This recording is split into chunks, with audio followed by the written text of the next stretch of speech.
Summertime is here. We're hitting the hottest months right now.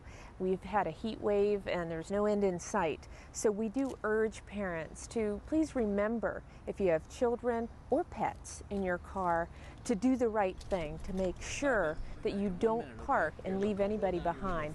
See that? So you can breathe. Okay. Hey, what are you doing? We want to do everything we can to help residents avoid this kind of tragedy happening here.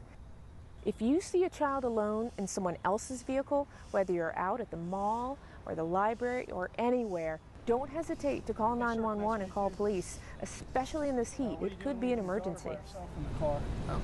I got the window cracked. Get in the habit every single time you park your vehicle of opening the back door and taking a quick look. This will become a habit over time. This is part of the Look Before You Lock campaign from the Kids in Cars organization. If you're just on a quick errand, try to use the drive-through services whenever possible. Another good reminder is when your back seat is not occupied, keep a large stuffed animal back there. And then when it is occupied, have that stuffed animal up front in the front seat with you. And this will become a reminder over time of whether or not someone may be in the back seat.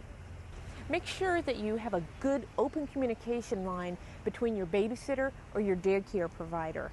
If your child isn't going to be there, tell them in advance that you want to receive a call if your child doesn't show up. If a child is missing, if you don't see your child right away, check throughout the vehicle and check the trunk of all of your vehicles.